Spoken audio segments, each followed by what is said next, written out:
Hello दोस्तों, कैसे हो आप लोग। मैं सी ए शमसिल आरफीन एक बार फिर आप सब लोगों का स्वागत कर रहा हूं इनकम टैक्स प्रैक्टिशनर कोर्स में।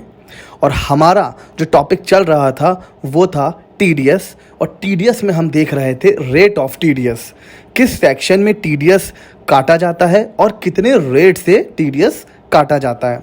तो उसमें जो अगला सेक्शन आ रहा है वो है बहुत इंपॉर्टेंट, 194C कॉन्ट्रैक्टर और सब कॉन्ट्रैक्टर का। इसमें देखिए कि जो डिडक्टर होगा, जो टीडीएस काटेगा, वो कौन कौन हो सकते हैं। तो लिखा हुआ है कोई भी इंडिविजुअल हो, एचयूएफ हो, एओपी, बीओआई, ये टीडीएस काटेंगे। लेकिन कब? जब लास्ट ईयर में इनका टैक्स ऑडिट हो रखा हो। तो अगर आप अपना घर बनवाने के लिए किसी कॉन्ट्रैक्टर की सर्विस लेते हैं, ठीक है सर, घर बनवाया, उसको पैसा दिया, तो क्या आप टीडीएस काटेंगे? तो आपको देखना होगा कि पिछले फाइनेंशियल ईयर में आपका टैक्स ऑडिट हुआ है। अगर हुआ है तो आपको भी टीडीएस काटना है, नहीं हुआ है तो नहीं काटना है, सिंपल। इसके अलावा सेंट्रल गवर्नमेंट भी काटेगी, स्टेट गवर्नमेंट भी, कोई स्टैट्यूटरी कॉरपोरेशन है, कंपनी, कोऑपरेटिव सोसाइटी, ये सब तो हर काटेंगे ही काटेंगे, चाहे टैक्स ऑडिट हो चाहे ना हो। कोई सोसाइटी है, ट्रस्ट है, यूनिवर्सिटी है, गवर्नमेंट ऑफ फॉरेन स्टेट है, ये सारे लोग क्या करेंगे? टीडीएस डिडक्ट करेंगे, ठीक है। ओके, तो रेट क्या होगा? रेट देखिए, अगर जो पैसा दिया जा रहा है, किसी ने किसी कॉन्ट्रैक्टर की सर्विस ली और उसके बाद पैसा दिया, तो पैसा अगर वो दे रहा है, पेमेंट वो कर रहा है किसको? किसी इंडिविजुअल को या एचयूएफ को, तो टीडीएस कटेगा 1%। और इसके अलावा किसी को भी, चाहे वो कंपनी हो, फर्म हो, सोसाइटी हो, कोई भी हो, इंडिविजुअल एचयूएफ के अलावा किसी को भी पेमेंट जा रहा है तो सिंपली 2%। तो इंडिविजुअल एचयूएफ को 1% टीडीएस काट के पैसा पे करेंगे और अदर देन इंडिविजुअल एचयूएफ को 2%, ठीक है। तो सर पैसा जो टीडीएस हम काटेंगे वो किस अमाउंट पे काटेंगे? तो वो लिखा हुआ है कि जो भी इनवॉइस वैल्यू होगी एक्सक्लूडिंग वैल्यू ऑफ मटेरियल।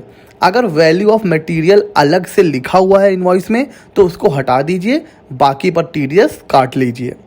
और अगर इनवॉइस वैल्यू में जो भी मटेरियल वगैरह लगा हुआ है उसकी वैल्यू अलग से नहीं लिखी हुई है तो फिर होल ऑफ इनवॉइस वैल्यू, ठीक है। आपने किसी से कॉन्ट्रैक्ट लिया कि भैया मेरा घर बना दो, ठीक है, उसने घर बनाया, उसने जब आपको इनवॉइस दिया तो जाहिर सी बात है आपका घर बनाने में मटेरियल लगा होगा, ईंटें, पत्थर, ब्रिक्स, मोरंग, बालू, ये सब चीज़ें लगती हैं।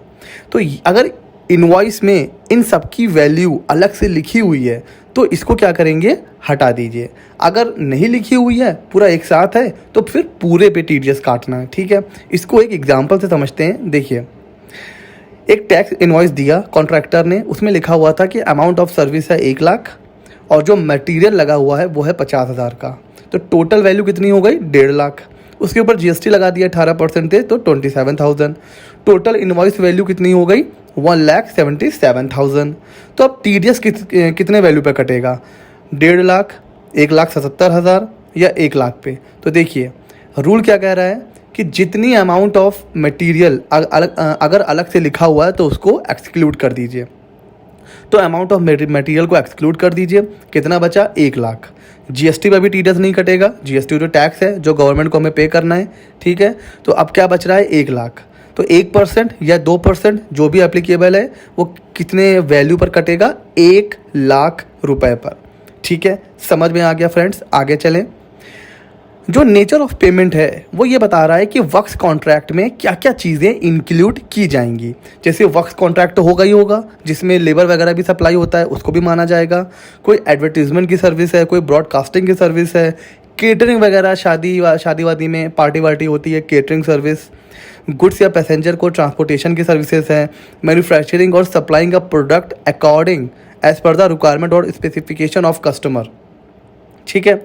तो कस्टमर के हिसाब से कोई मैन्युफैक्चरिंग हो रही है, मेक टू ऑर्डर वाला वगैरह जो सीन होता है, तो ये सारी चीज़ें हम किसी में कवर करेंगे? कॉन्ट्रैक्टर, यानी कि 194C में ये सारी चीज़ें कॉन्ट्रैक्टर के परव्यू में कवर की जाएंगी। अच्छा फ्रेंड्स, कुछ ऐसे इंसिडेंट्स भी है जहाँ पर टीडीएस काटने की ज़रूरत नहीं पड़ेगी। पहला कह रहा है कि कॉन्ट्रैक्ट ऑफ पर्सनल नेचर। अगर किसी ने अपने पर्सनल नेचर के लिए कोई सर्विस ली, मतलब मैं अपना पर्सनल घर बनवा रहा हूँ या मेरा घर 1 फ्लोर का था, अब मैं चाह रहा हूँ 2 फ्लोर और बन जाएं। तो ये सब पर्सनल नेचर का है, तो यहाँ पर कोई टीडीएस नहीं कटेगा। लेकिन अगर मेरी जो इंटेंशन है वो ये है कि मैं घर बना के बेचूंगा, तो अब ये मेरा पर्सनल नेचर नहीं है, ये क्या हो गया, बिजनेस पर्पस। यहाँ पर टीडीएस काटना पड़ेगा। दूसरा कह रहा है अगर सिंगल पेमेंट आप कर रहे हैं किसी पर्सन को एक फाइनेंशियल ईयर में और वो 30,000 से कम है, 30,000 से कम है, आपने एक छोटा सा, आपका घर में कहीं पर सीलन आ रही थी तो आपने दीवार सही करवा ली और कॉन्ट्रैक्टर को 20,000 रुपये पे किया, तो 30,000 से कम है, कोई टीडीएस नहीं काटना है, चाहे पर्सनल हो ना हो, उससे कोई मतलब नहीं है। ठीक है। अच्छा, उसी तरह अगर एग्रीगेट पेमेंट कर रहे हो किसी पर्सन को पूरे साल में, ठीक है, और वो 1 लाख या उससे ज़्यादा है, समझ रहे हैं, सिंगल पेमेंट मतलब एक बार 20,000 दे दिया, अगली बार फिर 20,000 दिया और फिर अगली बार 20,000 दिया, तो ये क्या हो रहा है, 20 कोई टीडीएस नहीं कट रहा है। लेकिन जैसे ही ये 1 लाख क्रॉस कर गया तो अब क्या हो गया, एग्रीगेट पेमेंट हो गया, साल भर में 1 लाख से ज़्यादा हो गया। तो जैसे ही उस पर्सन को आपने 1 लाख से ज़्यादा पेमेंट किया साल भर में, अब टीडीएस काटना है। ठीक है, तो ये है रूल, समझ में आ गया फ्रेंड्स। उसी तरह अगर आप पेमेंट कर रहे हो किसी कॉन्ट्रैक्टर को, जो कौन सा बिजनेस है, लीजिंग, हायरिंग, गुड्स कैरिज वगैरह, जो ट्रक वगैरह चलाते हैं वो लोग भी कॉन्ट्रैक्ट बेसिस पे भी चलाते हैं, ट्रक सामान यहाँ से वहाँ ले जाते हैं। तो अगर उसके पास 10 से कम ट्रक हैं एट एनी टाइम, ठीक है, और जिसने अपना पैन भी पे कर दिया है, मतलब पैन उसने आपको दिया हुआ है, तो अगर ये कंडीशन सेटिस्फाई हो रही है तो भी टीडीएस काटने की कोई भी रिक्वायरमेंट नहीं है। ठीक है, समझ में आ रहा है। इन सारे केसेस में कोई टीडीएस नहीं कटेगा। इसके अलावा जितने केसेस हैं 194C में जो कॉन्ट्रैक्टर के डेफिनेशन में कवर होते हैं, सब पर टीडीएस काटना है। ठीक है फ्रेंड्स, उसके अलावा नीचे लिखा हुआ है कि अगर 194C में जो भी वर्क्स कॉन्ट्रैक्ट हैं, लेबर कॉन्ट्रैक्ट हैं, सब कवर होते हैं। लेकिन जो कॉन्ट्रैक्ट फॉर सेल होते हैं, जो सेल वगैरह के कॉन्ट्रैक्ट होते हैं, उनके ऊपर टीडीएस नहीं कटता है। और दूसरा पॉइंट कह रहा है कि जो प्रोफेशनल सर्विसेज होती हैं, हालांकि वो भी कॉन्ट्रैक्ट होती हैं, लेकिन उसके लिए एक अलग से सेक्शन बना हुआ है 194J। तो अब जिसके लिए अलग से सेक्शन है तो वो 194C में कवर नहीं होगा। ठीक है, ये बहुत इंपॉर्टेंट सेक्शन था 194C, कॉन्ट्रैक्टर का केस था। कोई कन्फ्यूज़न है कमेंट सेक्शन में मुझसे आप पूछ सकते हैं। चलते हैं अगले सेक्शन की तरफ। अब बात करते हैं टीडीएस ऑन इंश्योरेंस कमीशन। आपके पास भी दिन भर में कई बार कॉल आते होंगे, सर लाइफ इंश्योरेंस पॉलिसी ले लीजिए, सर इंश्योरेंस ले लीजिए, इसमें बड़ा फ़ायदा है, इसमें ये हो जाएगा, ये मिल जाएगा, इतने पैसे मिलेंगे, कॉल आते हैं ना। तो जो लोग आपको कॉल करते हैं, अगर आप उनसे आप इंश्योरेंस करवा लेंगे तो फिर उनको कमीशन मिलता है। ठीक है, उस कमीशन पे टीडीएस कटता है। ठीक है, ये उसी की बात कर रहा है। तो कितने % से कटता है, 5%। अच्छा, अगर कमीशन मिल रहा है वो 15,000 या उससे कम है तो टीडीएस नहीं कटेगा, 15,000 से ऊपर है तो ही टीडीएस कटेगा। ये कहता है सेक्शन 194D। समझ में आ गया, छोटा सा सेक्शन। आगे चलते हैं। LIC, लाइफ इंश्योरेंस पॉलिसी वगैरह मिलती है, तो जब वो मैच्योर होती है तो कुछ पैसे हमें मिलते हैं। वो जो पैसे हमें मिलते हैं वो भी टीडीएस काट के मिलते हैं। अगर आपका कभी कोई LIC का पैसा आया होगा तो आपने देखा होगा कि आपका टीडीएस कट के आया है। तो ये टीडीएस काटता कौन है, डिडक्टर कौन होता है, इंश्योरेंस कंपनीज। किसका काटती हैं, कोई रेजिडेंट पर्सन का। अच्छा, किस रेट से काटते हैं सर रेट होता है 1% ऑफ पेमेंट। अगर कोई बोनस है तो उसको भी इंक्लूड माना जाएगा। हाँ, अगर कोई लाइफ इंश्योरेंस पॉलिसी में पैसा मिल रहा है, कब, डेथ पे मिलता है। जब डेथ पे मिलता है, कोई जैसे कोई किसी की डेथ हो गई तब पैसा मिला तो वो एग्जैम्प्ट होता है, उस पर टीडीएस नहीं कटता है। अच्छा, 1 सितंबर 2019 से क्या हो गया है, 5% हो गया है टीडीएस का रेट ऑन इनकम। इनकम कैसे, जितना आपको सम मिला है वो माइनस जितना अभी तक आपने इंश्योरेंस का प्रीमियम पे किया है। ठीक है, जितना मिला और जितना आपने पे किया है कंपनी को, उसको लेस कर दीजिए, जितना नेट आया उसका 5% कट जाता है टीडीएस। ये अमेंडमेंट है 1/9/2019 से।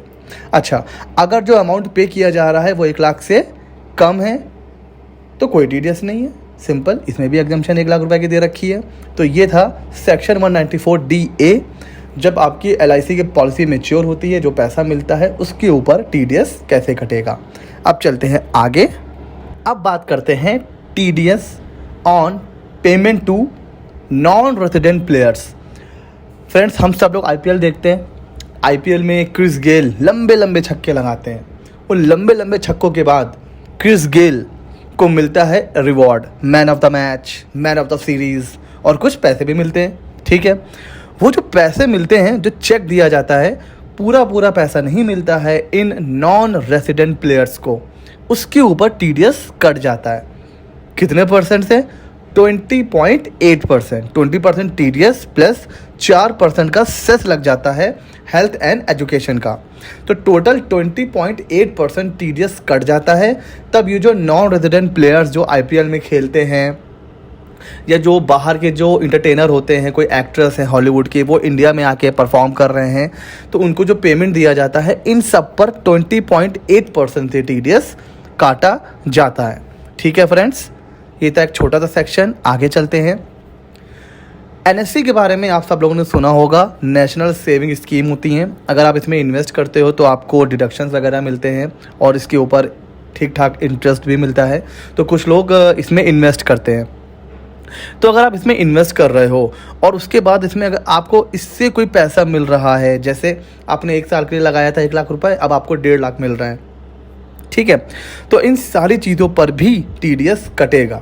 अच्छा, ज़्यादातर एनएससी पोस्ट ऑफिस देते हैं, तो टीडीएस कौन काटेगा? पोस्ट ऑफिस वाले। कितने परसेंट से काटेंगे? 10% से। अच्छा सर, क्या इसमें कोई एग्जम्पशन लिमिट है? तो यस, अगर 2,500 से नीचे है तो कोई टीडीएस नहीं कटेगा। अच्छा, पेमेंट सर क्या होता है? वही जितना प्रिंसिपल आपने लगाया था प्लस इंटरेस्ट, सबका कितना परसेंट टीडीएस कटेगा? 10% से। ठीक है, नोट लिखा हुआ है कि अगर कोई किसी की डेथ हो जाती है और पैसा मिल रहा है उसके लीगल हायर्स को, ठीक है, उनके बच्चों को, उनके बेटे को, तो फिर कोई टीडीएस नहीं कटेगा। ठीक है, तो ये कहता है सेक्शन 194EE। अब चलते हैं आगे। अब बात करते हैं जो ब्रोकरेज, जो कमीशन वगैरह पे किया जाता है। यहाँ पर इंश्योरेंस कमीशन की बात नहीं हो रही है, उसके लिए अलग से एक सेक्शन है। तो यहाँ पर इंश्योरेंस के अलावा जो कमीशन दिया जाता है, जैसे मेरी मोबाइल की शॉप है, मैंने किसी से कॉन्ट्रैक्ट किया कि आप जितने मोबाइल मेरा बिकवाओगे पर मोबाइल आपको मैं 500 रुपीज़ दे दूंगा, या 10% आपका कमीशन हो जाएगा। या मेरा कोई भी बिजनेस है, जैसे मैं जीएसटी की प्रैक्टिकल ट्रेनिंग देता हूँ, इनकम टैक्स की ट्रेनिंग देता हूँ, ऑफलाइन भी देता हूँ, ऑनलाइन भी देता हूँ। अब मैं किसी से कॉन्ट्रैक्ट कर लूँ कि आप अगर मुझे स्टूडेंट्स लाएंगे, या अगर आप मुझे स्टूडेंट्स के बारे में, मतलब मुझे स्टूडेंट्स के बारे में बताएंगे, तो अगर वो स्टूडेंट्स मेरे सेंटर पे एडमिशन ले लेता है तो मैं आपको कुछ कमीशन पे कर दूँगा। ठीक है, ऐसे बहुत लोग करते हैं। तो अगर ऐसा कुछ है तो उस कमीशन पर कौन काटेगा? देखिए, कोई भी पर्सन काट सकता है, सारे पर्सन, लेकिन कौन? इंडिविजुअल और एचयूएफ नहीं काटेंगे। इंडिविजुअल और एचयूएफ कब काटेंगे? अगर उनका लास्ट ईयर टैक्स ऑडिट हुआ है तो। ठीक है, किस रेट से काटेंगे? 5%। अगर 15,000 या उससे कम है तो कोई टीडीएस नहीं काटेगा। और इस सेक्शन में क्या क्या कवर नहीं हो रहा है? एक तो इंश्योरेंस कमीशन कवर नहीं हो रहा है, क्योंकि उसके लिए अलग से सेक्शन है। स्टॉक ब्रोकर को जो कमीशन दिया जाता है वो कवर नहीं हो रहा है। और बीएसएनएल, एमटीएनएल जो अपने पीसीओ फ्रेंचाइजीज को कमीशन देते हैं, उस पर भी टीडीएस नहीं है। आज के केस में आपको कितने पीसीओ दिखते हैं मुझे नहीं पता, कोई पीसीओ बचे नहीं है। तो लॉ में ये चीज़ लिखी भले ही है, बट आज के टाइम में ये प्रैक्टिकल बिल्कुल भी नहीं है। ठीक है, अच्छा, जो प्रोफेशनल सर्विस में अगर कोई कमीशन दिया जा रहा है तो मतलब वो भी यहाँ कवर नहीं है। क्यों? क्योंकि उसके लिए अलग से एक सेक्शन है। तो ये है, अगर कोई कमीशन किसी को पे कर रहा है, ब्रोकरेज पे कर रहा है, तो उस केस में कैसे टीडीएस काटना है ये उसकी बात कर रहा है। ठीक है, अगला जो सेक्शन आ रहा है वो रेंट का आ रहा है। मैंने किराए पे लिया कुछ भी, लैंड, बिल्डिंग, कोई प्रॉपर्टी, अपने ऑफिस के लिए मैंने कोई बिल्डिंग किराए पे ले ली, या मेरी मैन्युफैक्चरिंग प्लांट है तो मैंने कोई प्लांट एंड मशीनरी रेंट पे ले लिया, तो वो उस पर मैं रेंट पे करूँगा। उस रेंट को जब मैं पे करूँगा तो मैं टीडीएस काट के पे करूँगा। लेकिन टीडीएस काटेगा कौन? तो सेम चीज़ यहाँ पर भी है कि ऑल पर्सन, इंडिविजुअल, एचयूएफ को छोड़कर सारे पर्सन, इंडिविजुअल और एचयूएफ भी टीडीएस काट सकते हैं। लेकिन कब? जब लास्ट ईयर उनका टैक्स ऑडिट हो रखा हो। अगर नहीं है तो वो नहीं काटेंगे। अच्छा, किसका काटेंगे? तो रेजिडेंट पर्सन होना चाहिए। ठीक है, अच्छा, रेंट किसका होना चाहिए? या तो लैंड बिल्डिंग का होना चाहिए, या प्लांट एंड मशीनरी, या किसी फर्नीचर वगैरह का होना चाहिए। ठीक है, अच्छा, टीडीएस कटेगा किस रेट से? तो अगर आपने प्लांट एंड मशीनरी किराए पे ले रखी है तो उस पर 2% है, और अगर लैंड एंड बिल्डिंग है, फर्नीचर वगैरह ले रखा है किराए पे, तो उसके ऊपर कितना है? 10%। ठीक है। अगर किराए में कुछ GST इंक्लूडेड है, म्यूनिसिपल टैक्सेस इंक्लूडेड है, तो वो पहले तो लेस कर लीजिए। सिर्फ किराए का जो पोर्शन है उस पे ही TDS कटेगा। समझ में आ गया? ठीक है सर। कुछ इसमें भी एग्जाम्पशन है, जैसे हर सेक्शन में है तो इसमें भी है कि अगर एग्रीगेट ऑफ रेंट पेड, जो भी रेंट पे हो रहा है पूरे फाइनेंशियल ईयर में, वो 2,40,000 या उससे कम है टू अ पर्सन, ठीक है, 2,40,000 से कम है, तो फिर आपको TDS काटने की ज़रूरत नहीं है। उसी तरह जो रेंट पे किया जाता है किसको, गवर्नमेंट को, उसके ऊपर भी TDS नहीं काटा जाता है। ठीक है, तो ये सेक्शन बहुत ईजी सा था, समझ में आ गया है। आगे चलते हैं। एक नया सेक्शन ऐड हुआ है 194IB। ये पिछले सेक्शन का छोटा भाई है। हमने लास्ट सेक्शन में देखा था कि इंडिविजुअल और HUF अगर उनका टैक्स ऑडिट होता है तो ही उन्हें TDS काटना है रेंट पर। तो जो इंडिविजुअल और HUF जिनका पिछले साल टैक्स ऑडिट नहीं हुआ है, क्या वो TDS नहीं काटेंगे? तो वो भी काटेंगे, लेकिन कब? देखिए, अगर रेंट जा रहा है किसका, लैंड या बिल्डिंग या दोनों का, यहाँ प्लांट एंड मशीनरी कवर नहीं है, फर्नीचर वगैरह कवर नहीं है, सिर्फ लैंड और बिल्डिंग का मामला है। यहाँ पर कितना काटेंगे TDS? 5% से।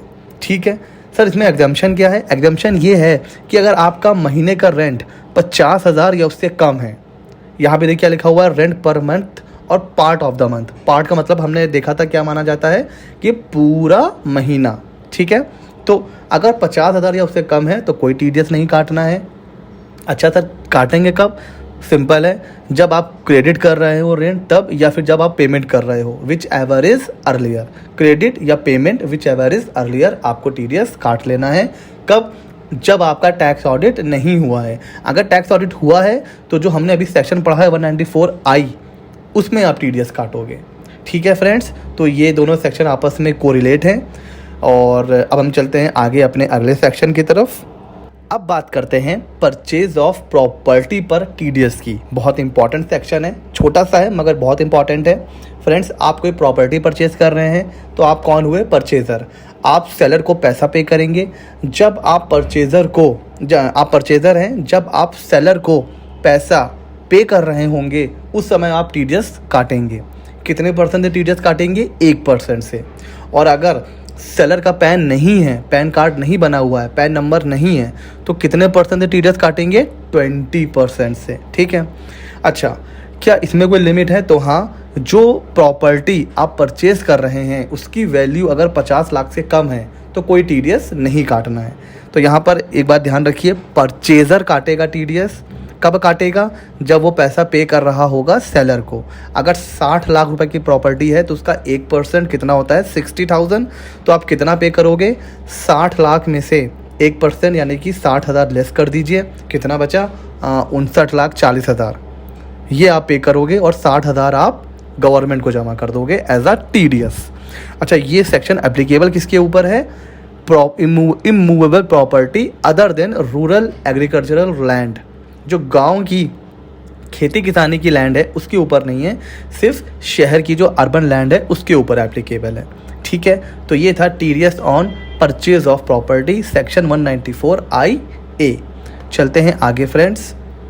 अब आ रही है यहाँ पर बात प्रोफेशनल फीस के ऊपर TDS की 194J। यहाँ पर भी कौन कौन काटेगा TDS? तो सारे लोग, all person other than individual and HUF। अच्छा, इंडिविजुअल और HUF कब काटेंगे? जब लास्ट ईयर उनका टैक्स ऑडिट हो रखा हो। किसका काटेंगे? रेजिडेंट पर्सन का। तो रेट ऑफ TDS क्या है इस सेक्शन में? वो है 10%। GST यहाँ इंक्लूड नहीं होगा। GST हटा के जो वैल्यू पे की जा रही है, ठीक है, किसी प्रोफेशनल सर्विस के लिए, किसी टेक्निकल सर्विस के लिए, उसका 10%। और लिखा हुआ है इफ़ अ पेई is engaged only in the business of operation of call centre. अगर सिर्फ कॉल सेंटर का बिजनेस चला रहा है सामने वाला बंदा, तो फिर TDS कितना काटना है? सिर्फ 2%। ठीक है। अच्छा सर, क्या यहाँ भी कोई लिमिट है? तो ये कह रहे हैं कि अगर कोई सर्विस आपने पर्सनल पर्पस के लिए लिया है, ठीक है, तो कोई TDS नहीं कटेगा। और अगर आपका मतलब जो सर्विस आपने ली है तो आप पैसा पे करोगे, अगर उसकी वैल्यू 30,000 या उससे कम है तो भी टीडीएस नहीं काटना है, सिंपल। और ये कह रहा है कि जो एग्जम्पशन लिमिट है 30,000 की, वो इंडिविजुअल सर्विस के लिए है। जैसे आपने एक पर्सन से 3 अलग अलग सर्विसेज ली, तो 3 अलग अलग सर्विसेज के लिए अलग अलग इन्वॉइस मिले, 25,000, 25,000, 25,000, तो तीनों के तीनों 30,000 से नीचे हैं। आप जोड़ोगे तो भले ही 30,000 से ऊपर हो जाएंगे, 25, 25, 25, 75,000, 75,000, तो जोड़ने पर तो 30,000 क्रॉस कर रहे हैं, लेकिन इंडिविजुअल 25, 25, 25 हैं, 30,000 के नीचे है, कोई टीडीएस नहीं कटेगा। अच्छा, इस सेक्शन में डायरेक्टर फीस भी कवर होती है। तो अगर डायरेक्टर फीस दी जा रही है, कंपनी अपने डायरेक्टर को डायरेक्टर फीस दे रही है, तो उसके ऊपर भी 194J में टीडीएस कटेगा और कोई लिमिट नहीं है, 30,000 की लिमिट नहीं है। अगर 5,000 भी पे कर रहे हैं तो 10% टीडीएस काटना है। तो ये था 194J TDS on professional services, या जो प्रोफेशनल फीस पे की जाती हैं। ठीक है फ्रेंड्स, आगे चलते हैं। अब बात करते हैं जो पैसा हम अपने अकाउंट से बैंक जाके विड्रॉ करते हैं, उस पर भी टीडीएस कटता है। सर, उस पर भी टीडीएस कटता है? यस, गवर्नमेंट कैशलेस इकोनॉमी को प्रमोट कर रही है और उसको प्रमोट करने के लिए ही एक स्टेप लिया गया कि अगर आप कैश मतलब विड्रॉ करते हो अपने अकाउंट से, वो 1 करोड़ को क्रॉस कर जाता है। किससे क्रॉस कर जाता है? 1 करोड़ से। तो जितना भी आप कैश विड्रॉ करोगे उसका 2% टीडीएस कट जाएगा। तो यहाँ पर जाहिर सी बात है, टीडीएस काटने वाला कौन होगा? कोई आम इंसान तो नहीं होगा। Banking company, cooperative bank, post office, ये सारे लोग कौन हैं? डिडक्टर हैं। तो अगर cash payment during the previous year 1 crore को एक्सीड कर गया तो फिर 2% से कट जाता है टीडीएस। यहाँ पर भी अगर कोई पैसा पे किया जा रहा है गवर्नमेंट, किसी बैंकिंग कंपनी को, किसी business correspondent of a banking company है, कोई एटीएम ऑपरेटर है, इनको अगर पैसा दिया जा रहा है तो टीडीएस नहीं कटेगा। ठीक है, इनके अलावा किसी को अगर पेमेंट किया जा रहा है, कोई कैश विड्रॉ कर रहा है 1 करोड़ से ऊपर है, तो 2% टीडीएस कट जाएगा कैश विड्रॉ पर। सेक्शन है 194N। तो फ्रेंड्स, ये थे हमारे वो सेक्शन जिनमें टीडीएस काटना बिल्कुल मैंडेटरी है। ना काटने पर क्या कॉन्सिक्वेंसेस हैं वो हम पहले ही देख चुके हैं। तो फ्रेंड्स, इसके अलावा भी 2-4 छोटे मोटे सेक्शन हैं, वो उतने इंपॉर्टेंट नहीं है, इसीलिए हमने उसको टच नहीं किया है। वो आप पढ़ सकते हो कहीं से भी, गूगल से पढ़ लेना, दैट इज़ नॉट इम्पॉर्टेंट। ठीक है, तो जितने इंपॉर्टेंट सेक्शन थे टीडीएस के वो हमने कवर कर लिए हैं। इसको अच्छे से रिवाइज़ करिए। मैं यही कहूँगा कि आप इस जो मेरे वीडियोस हैं उनको रोज़ देखिए, 1 बार 2 बार देखिए। आप कोई काम कर रहे हैं, कान में अपना हेडफोन लगाइए, सिर्फ सुनते रहिए। इससे क्या होगा, कॉन्सेप्ट आपके दिमाग में आराम से बैठ जाएंगे और चीज़ें आपके फिंगर टिप पे आ जाएंगी। तो क्योंकि ये टीडीएस के रेट हैं, इसमें कोई कॉन्सेप्ट या कुछ ऐसा नहीं है, ये आपको क्या करना है, रटना ही रटना है। ठीक है, रटने के अलावा इसमें कोई दूसरा रास्ता नहीं है। तो हमने टीडीएस का जो थ्योरी पार्ट है वो ऑलमोस्ट कवर कर लिया है। अगले पार्ट में अब हम देखेंगे टीडीएस का practical part, TDS return file कैसे किया जाता है, टीडीएस रिटर्न को फाइल करने की हमें कौन सी वेबसाइट चाहिए, उस वेबसाइट पे क्या क्या हमें डॉक्यूमेंट्स चाहिए, वो सारी चीज़ें हम देखेंगे अपने अगले पार्ट में। अगला पार्ट भी बहुत इंपॉर्टेंट होने वाला है फ्रेंड्स। और फ्रेंड्स, अगर आपको मेरे वीडियोस पसंद आ रहे हो तो लाइक करो, चैनल सब्सक्राइब करो, दूसरों तक शेयर करो। मिलते हैं अपने अगले नॉलेजेबल वीडियो में, तब तक के लिए good bye. Thank you friends.